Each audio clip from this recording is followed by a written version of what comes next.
भारत में हर 5 साल पर हम वोट डालते हैं, उम्मीद करते हैं कि देश के हालात सुधरेंगे, लेकिन हकीकत हालात बद से बदतर होते जा रहे हैं।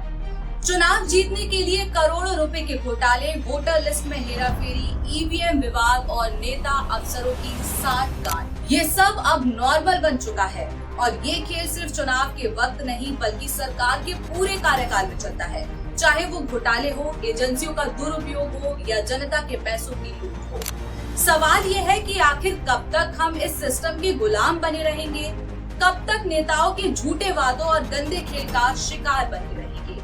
आज हम खुलकर पूछेंगे कि क्या भारत का लोकतंत्र अब सिर्फ एक दिखावा रह गया है। ईवीएम की दोबारा गिनती में नतीजे पलटने के बाद क्षेत्र में सवाल गूंज रहा है कि क्या सच में वोट चोरी हुई थी, क्या ईवीएम हैक हुई थी, और सबसे बड़ा सवाल ये कि क्या प्रधानमंत्री सच में चोरी से प्रधानमंत्री बने।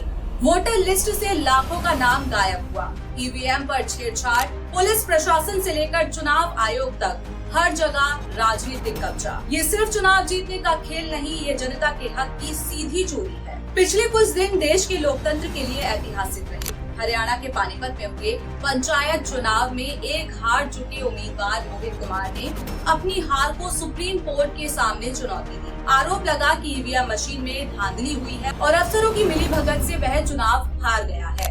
सुप्रीम कोर्ट के जस्टिस सूर्यकांत की अध्यक्षता में कोर्ट ने अनोखा कदम उठाया और आदेश दिया कि सारी ईवीएम मशीनें कोर्ट में लाई जाएं, दोनों पक्षों को मौजूद रखे और सुप्रीम कोर्ट की निगरानी में दोबारा गिनती हो, और वो भी वीडियोग्राफी के साथ। फिर क्या हुआ? सुप्रीम कोर्ट की निगरानी में जब गिनती हुई तो रिजल्ट पलट गया। मोहित कुमार जो हारे थे वो जीत गए। अफसरशाही की मिलीभगत और मशीनों की विश्वसनीयता पर बहुत बड़ा सवाल खड़ा हुआ है। कोर्ट के इस फैसले ने साबित कर दिया है कि गड़बड़ी की संभावना सिर्फ चुनावी अफवाह नहीं बल्कि हकीकत बन सकती है। इतना ही नहीं, नेता विपक्ष राहुल गांधी लगातार आरोप लगा रहे हैं कि वोटर लिस्ट में घपले, ईवीएम में धांधली, ऐसे रोज नए खुलासे हो रही है।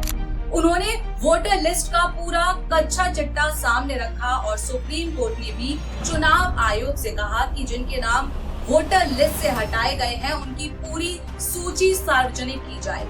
महाराष्ट्र, हरियाणा या कर्नाटक, हर जगह विपक्ष सरकार पर चुनाव हारने के आरोप लगा रहा है और कह रहा है कि अगर पंचायत चुनाव फिक्स हो सकता है तो विधानसभा और लोकसभा चुनाव क्यों नहीं। छोटे से गांव बोवाना से लेकर बनारस जैसी हाई वोल्टेज सीट तक सवाल यही है कि नतीजे सिस्टम के हैं या फिर जनता के। वरिष्ठ पॉलिटिकल जर्नलिस्ट विनोद शर्मा और इलेक्शन कमीशन कवर करने वाले हेमंत अत्री दोनों का कहना है कि आज अफसर और नेताओं की मिलीभगत ही असली खतरा है। अगर नेता बेईमान हो तो अफसर भी बेईमान हो सकता है।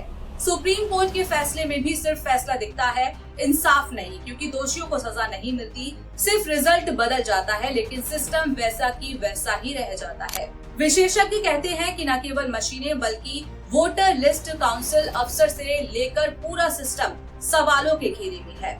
मशीनें सिर्फ एक माध्यम है, असली खेल उन इंसानों का है जिन्होंने लोकतंत्र को अपनी जेब में रख रखा है। सीनियर जर्नलिस्टों का सीधा सवाल है कि जब अमेरिका, जर्मनी और कई एडवांस देशों में ईवीएम पर रोक है तो भारत में क्यों ईवीएम मशीन चलाई जा रही है। एलोन मस्क जैसे टेक्नोलॉजी दिग्गज ईवीएम की विश्वसनीयता पर सवाल उठा चुकी है, फिर भी हम आंख मूंदकर मशीनों पर भरोसा कैसे कर सकते हैं। चुनाव आयोग, सुप्रीम कोर्ट, सरकार तीनों सवालों के घेरे में है। वोटर लिस्ट में फेरबदल, ईवीएम में गड़बड़ी, नतीजों का पलटना और किसी पर कार्यवाही न होना, ये दर्शाता है कि लोकतंत्र का सबसे अहम आधार अब खतरे में है। इस पूरी खबर पर आपके क्या विचार हैं वो हमें कमेंट्स में जरूर बताइएगा।